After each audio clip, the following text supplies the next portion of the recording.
আসসালামু আলাইকুম। আপনাদের ভাইয়া আজকে লাউ শাক কাটে দিচ্ছে, কারণ এই শাকগুলি আমি কাটতে পারবো না, কারণ কোনটা কাটতে হবে ডগা আমি কিন্তু জানি না। এর জন্য আপনাদের ভাইয়া আজকে লাউ শাক কাটে দিচ্ছে। তাড়াহুড়া করে শোরুম থেকে চলে আসলাম, রান্না হয়নি। এখন এই লাউ শাক দিয়ে কী দিয়ে রান্না করব? শিং মাছ দিয়ে। লাউ শাক দিয়ে শিং মাছ রান্না করব।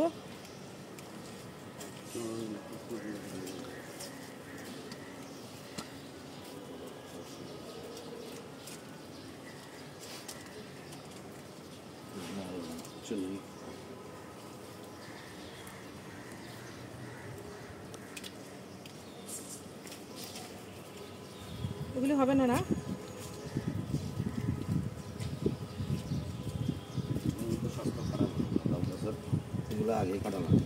লাউ গাছের যদি বেশি পাতা রাখা হয় তাহলে কিন্তু লাউ ধরতে চায় না, এর জন্য ডগা অনেক হয়ে গেছে, এর জন্য কেটে ফেলতেছে। এখন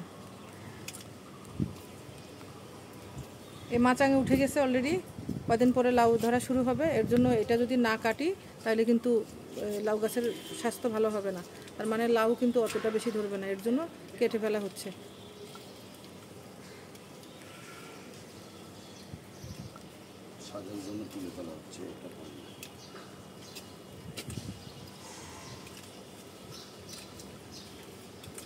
এই সাইডটা দেখেন আমাদের, এই যে নিচে দেখেন, এই সাইডটা দেখেন,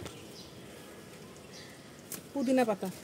পুদিনা পাতা অনেক অনেক বেশি হয়ে গেছে পুদিনা পাতা। আজকে আমি পুদিনা পাতা তুলবো, আজকে পুদিনা পাতা তুলবো।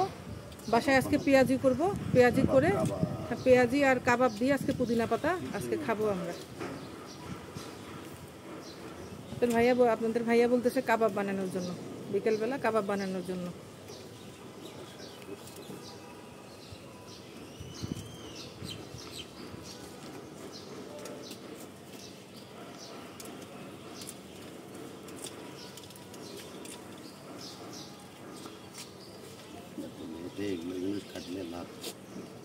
হয়েছে আর কাটবা?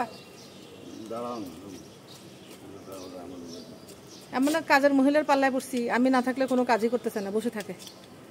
এখন এই মহিলাকে ঠেলে ঠেলে আমাকে সব রেডি করাইতে হবে, তারপরে আমি রান্না করে ঢুকবো, রান্না করব। বাজার থেকে কি নিয়ে আসলাম? শিং মাছ নিয়ে আসলাম, চিংড়ি মাছ নিয়ে আসলাম, গরুর মাংস নিয়ে আসলাম। এখন আজকে গরুর মাংস রান্না করবো বাচ্চাদের জন্য। শিং মাছ দিয়ে লাউ পাতাগুলি রান্না করব। কার কার পছন্দ শিং মাছ দিয়ে লাউ পাতা? অনেক মজার একটা খাবার। সেদিন আমি পটল দিয়ে মুরগির মাংস রান্না করছিলাম, সবার পছন্দ হয়েছে, আমাকে সবাই বলছে। তো লাউ শাকও কিন্তু শিং মাছ দিয়ে রান্না করলে কিন্তু অনেক ভালো লাগে। আর দিবা?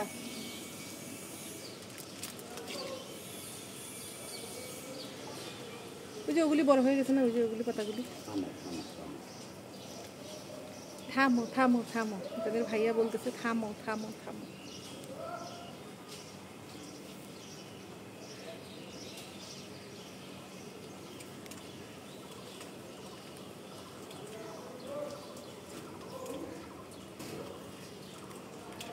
ডাটা সহ কাটবা হয়েছে, একদিনে এত খাইলে হবে?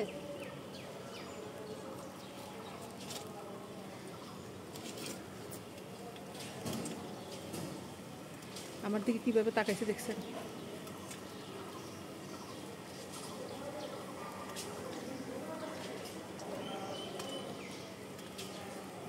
আল্লাহ হাফেজ।